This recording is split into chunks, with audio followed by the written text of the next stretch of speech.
vamos escrever-lhes uma carta, versículo 20, dizendo o seguinte: vocês precisam se abster das contaminações dos ídolos, da prostituição, do que é sufocado e do comer sangue. A carta foi entregue à igreja em Antioquia. A decisão do concílio foi simpática aos apóstolos, aos anciãos, a toda a igreja, conforme o versículo 22, foi a sentença de emancipação dos gentios da tutela cerimonial judaica. Meus queridos irmãos, esta solução agradou a todos, promovendo alegria espiritual no povo. Capítulo 15, versículo 31.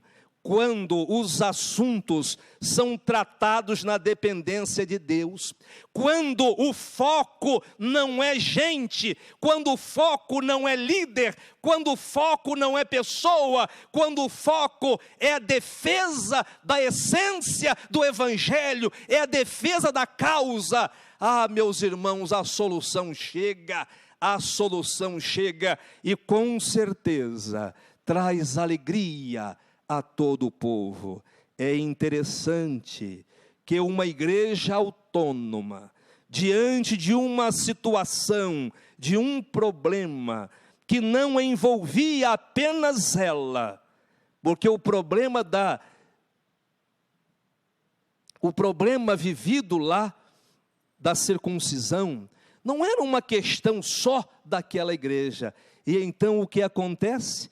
Não era um assunto só daquela igreja, ela recorre à participação de terceiros, crentes, líderes de Jerusalém, para uma decisão coletiva. A autonomia da igreja não impede a participação de terceiros na construção de solução para situações que sejam de maior alcance, que tenham repercussão além da circunscrição da igreja local. E para terminar, a autonomia da igreja não atrapalha que a igreja seja expressão de acolhimento e convívio na graça. Não atrapalha, a autonomia não atrapalha a igreja ser expressão de acolhimento, expressão de convívio na graça. Não sei por que alguns, em nome de uma autonomia, se isolam, se fecham, transformam a igreja em um gueto, em sua propriedade. Não sei por que alguns cismam em querer ser diferente, achando que ser diferente é afastar da denominação, afastar de tudo e de todos. Fazem, criam ou inventam coisas, como se o que acontecesse numa igreja não tivesse alcance e nem repercussão nas outras igrejas. Bom seria se todos se lembrassem do exemplo da igreja de Antioquia, uma igreja autônoma, mas que sabia conviver com os outros. Uma igreja autônoma, onde a liderança, ela estava aberta ao diálogo e à construção de alternativas e de soluções.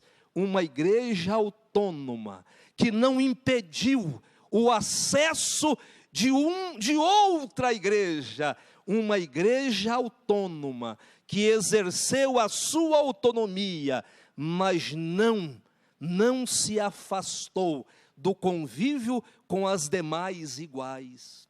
Uma igreja autônoma, que regeu-se pela palavra de Deus, uma igreja autônoma, que não impediu o acesso de ninguém, porque as coisas que aconteciam em seu seio, em sua doméstica, eram coisas que suportavam as análises e as avaliações de qualquer crivo, especialmente do crivo da palavra de Deus.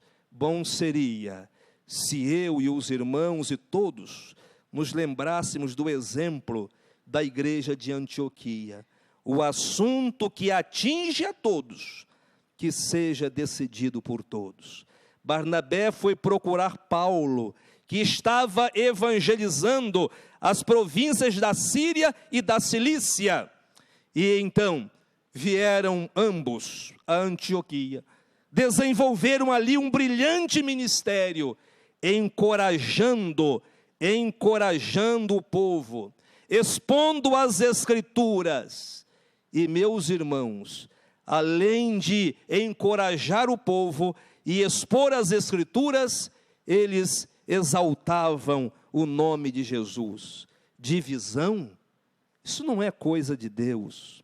Divisão, tirar a igreja da denominação, se apropriar do patrimônio, expulsar crentes do templo, subtraindo deles a sua história, separar famílias e disciplinar alguém somente por não concordar com o líder ou com a sua nova visão, taxando essas pessoas ou irmãos de rebeldes e instrumentos do diabo, é demais. Igreja não deve ser expressão de contenda. Igreja não deve ser expressão de conflitos acirrados e nem de cisma doutrinário.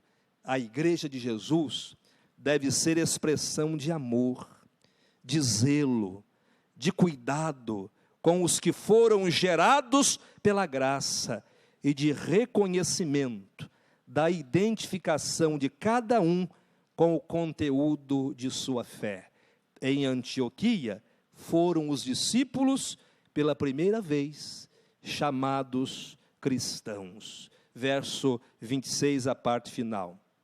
Até então, eles eram chamados de fiéis, chamados de santos, chamados de povo do caminho, discípulos. Agora, eles receberam uma designação que os vinculavam diretamente à condição de seguidores de Cristo.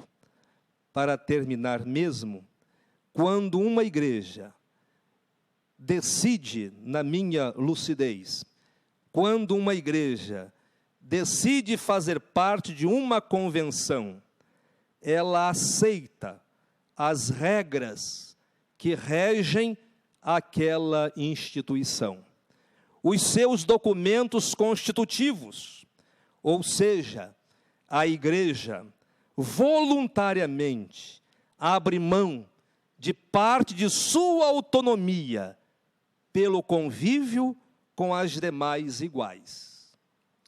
Se ela fere ou rompe o pacto que foi acordado, deixa de ser uma igual com as outras, tornando-se vulnerável ou passiva de correção. Mas nunca com imposição, mas nunca de uma forma abrupta, sempre de forma amável, na construção de um diálogo para chegar às melhores conclusões. Isso acontece em qualquer segmento da sociedade. Um país que aprova fazer parte de qualquer tratado internacional, torna-se obrigado a cumpri-lo. Ao assinar o referido tratado, a nação voluntariamente abre mão de parte de sua soberania. A convenção deve ter os mecanismos que viabilizem contato com as igrejas, não apenas em tempos de crises, mas nos dias agradáveis, nos bons e abençoadores dias. Mas também é preciso que haja uma previsão para tratar certas discrepâncias que com certeza acontecem no âmbito das igrejas arroladas. Eu tenho um pouco mais de experiência em relação ao tratamento com o campo onde pastoreio por quase 30 anos, por 29 anos, que é o campo fluminense.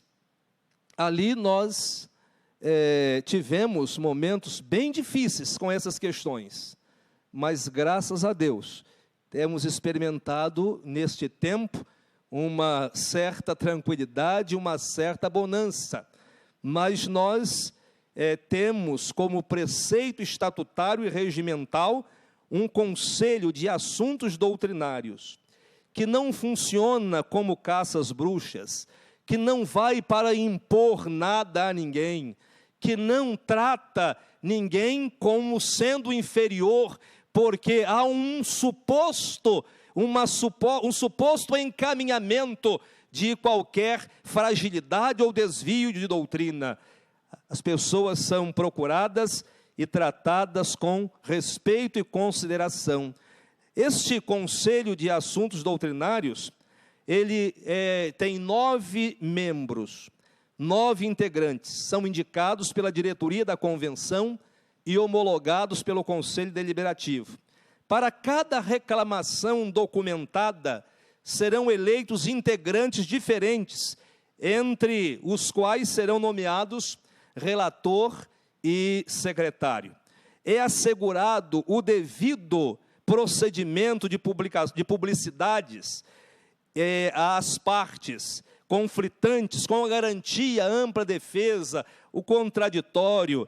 O relatório tem que ser altamente fundamentado e apresentado à diretoria da convenção, que o aprova. Em sendo aprovado, este relatório ele figura como sendo a expressão da própria convenção. E este relatório aprovado já vai com um despacho ou com um encaminhamento da diretoria da convenção, com as providências até mesmo de auxílio legal ao grupo fiel à declaração doutrinária da Convenção Batista Fluminense, ou Convenção Batista Brasileira, não é?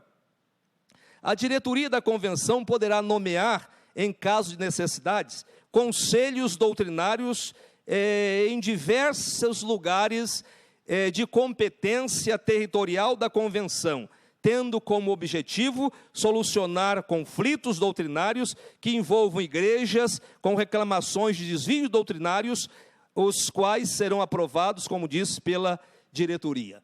Tenho conhecimento de convenções que têm colocado em seus documentos constitutivos, no caso, estatuto e regimento, de que os presidentes e executivos, com o devido aceite das igrejas, são membros ex-ofícios dessas igrejas.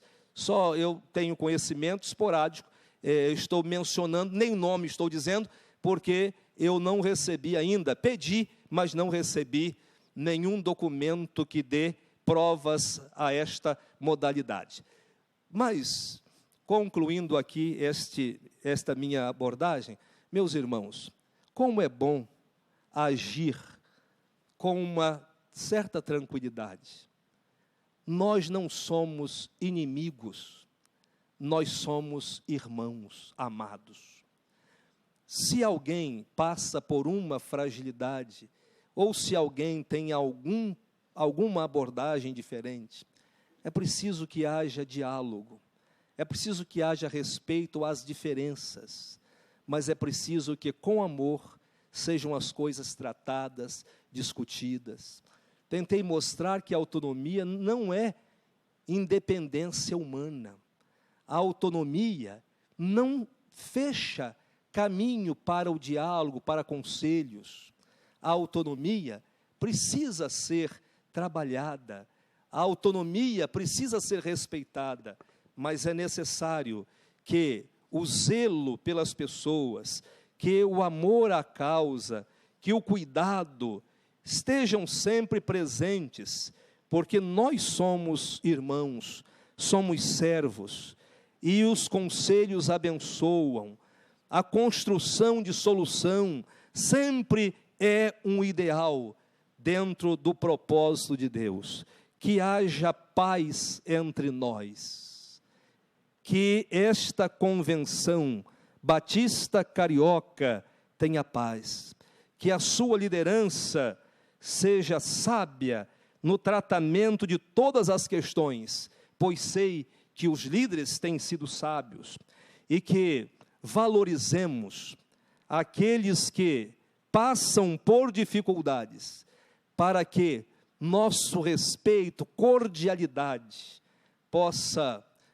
para que o nosso respeito e a nossa cordialidade possam até mesmo constrangê-los a um diálogo e a busca de solução, porque no reino de Deus, quando alguém vence, todos vencemos, mas quando alguém perde, todos perdemos, porque estamos no mesmo barco, somos parceiros na mesma obra, estamos todos debaixo da mesma autoridade do Senhor. Portanto, repito, se alguém for orientar outro, que vá, mas que vá observando o que disse Paulo, com espírito de mansidão, para construir alternativas, para construir a vitória, para construir a solução. Que Deus nos abençoe como igrejas autônomas, mas que cooperam umas com as outras, como igrejas autônomas, mas solidárias, como igrejas autônomas, mas não isoladas, como igrejas autônomas, mas participativas, com visão de reino e não visão da igreja local ser o nosso reino particular. Que Deus nos abençoe. Amém.